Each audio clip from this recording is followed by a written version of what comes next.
আজান ব্যতীত কিছু চলবে না, শুধু আজানই দিতে হবে, এটা রাসূলের আদেশ।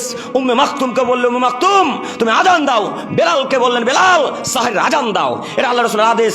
ও 3 নাম্বার শ্রেণী জর্দাখোর হুজুর, আপনি কি হাদিস করে বুঝলেন না? কেন ফজরের পূর্বের আজানের পরে কেন বলতে শুরু করলেন গজল? কেন কোরআন তেলাওয়াত করা শুরু করলেন? কেন আপনি গজল বলা শুরু করলেন? আপনি বলবেন কেন? ওই সময় হাজারো মানুষ তাহাজ্জুদ পড়ে, ওই সময় হাজারো মানুষ ঘুমিয়ে থাকে, ওই সময় হাজারো মানুষ অসুস্থতায় থাকে। ওদের ঘুমের ব্যাঘাত ঘটবে না? তাহাজ্জুদের সালাতের ব্যাঘাত ঘটবে না? যারা ঘুমিয়েছে তাদের ঘুমে নষ্ট হবে। আপনি কেন কোরআন তেলাওয়াত করা শুরু করলেন? কেন গজল বলা শুরু করলেন? এগুলো সব নাজায়েজ, এগুলো সব বেদাতি কাজ, এগুলো সব অসভ্য কাজ, এগুলো সব নিকৃষ্ট কাজ। রমজান মাসে সাহারির পূর্ব থেকে কত যে বেদাতি কাজকর্ম আছে তা আপনাকে আমি কি দিয়ে বুঝাই? সাহারির পূর্ব থেকে নিয়ে ইফতারের পূর্ব পর্যন্ত কত যে বেদাতি কাজকর্ম আছে আপনাকে আমি কি দিয়ে বুঝাই? রমজান মাসে সাহারির পর থেকে, সাহারির পূর্বে বলা হয় আর মাত্র 30 মিনিট সময় আছে, আপনারা সবাই সাহারি খেয়ে নেন। বলেন আমার রামনগরে হয়? আচ্ছা, যেই কাপুরুষের বাচ্চারা মসজিদে এলান দিচ্ছে, ওর কি মাথাতে ব্রেন বুদ্ধি নাই যে এখন প্রায় মানুষের বাড়িতেই তো ঘড়ি আছে, ওরা ঘড়ি দেখতে পায় না? যার 30 মিনিট সময় আছে, 25 মিনিট সময় আছে, ওরা জানে না? আপনাকে বলতে মাতাবরি করতে কে বললো? আপনাকে এত পাকামো করতে কে বললো? আপনি অসভ্য, আপনি হাদিস করেন বুঝেননি, আপনি বেয়া মানুষ, অসভ্য মানুষ, আপনি হাদিস করেন বুঝেন না, তাই আপনি নীতি শুরু করলেন।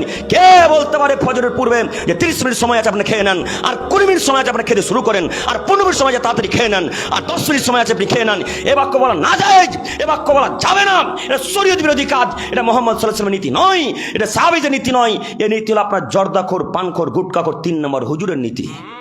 এই নীতিতে আজকে লাথি মেরে রামনগরের গোরস্থানে নীতিকে পুঁতে দিতে হবে। আজকের পর থেকে আদমের কোনো ছেলে মেয়ে সাহারি খাওয়ার জন্য মানুষকে জাগাবে না যে উঠে যাওয়া 10 মিনিট সময় আছে। মনে থাকবেন ইনশাল্লাহ, থাকবে ইনশাল্লাহ, ইনশাল্লাহ। আরো একটা বেদাত দেখাচ্ছি, রমজান মাসে ইফতারের পূর্বের বেদাত। কিভাবে? ওই যখন 20 মিনিট সময় থেকে যায় তখন থেকে বলা হয় থালা সাজাতে শুরু করেন, আর 20 মিনিট সময় রোজাদারেরা, আর 15 মিনিট সময় ইফতারির থালা সাজাতে শুরু করেন, আর 10 মিনিট সময় ইফতারির থালা সাজাতে শুরু করেন। আপনারা কি মনে করেছেন কেউ ঘড়ি দেখতে জানে না? চাচা আপনি জানেন না ঘড়ি দেখতে? জানেন তো ভাই, আপনি জানেন? পৃথিবীর কানা মানুষ এখন ঘড়ি দেখতে জানে, মোবাইল টিপে বলে কটা বাজছে। হ্যাঁ, ওই নজরুল হাফেজ একটা ছিল না এখানকার, ওই তেঘুরির নজরুল হাফেজ, যখন আমার সাথে বক্তব্য দিত তখন দেখতাম তিনি এইভাবে সময় দেখতেন স্টেজে বা ঘরে। তো কানা মানুষ ঘড়ি দেখতে পারে, ওই জর্দাখোর, গুটখাখোর, বেদাতির বাচ্চার হুঁশ নেই যে সব মানুষ তো চোখ আছে, প্রায় মানুষ দেখতে পারে। আমি ইফতারের সময় বলবো কেন? আমি বলবো কেন 6:48 ইফতার? আমি বলবো কেন 5:53 ইফতার? মানুষ ঘড়ি দেখতে জানে না, তারা সবাই ঘড়ি দেখে দেখে ইফতার করবে। তাছাড়া এইভাবে কথা বলা যায় না।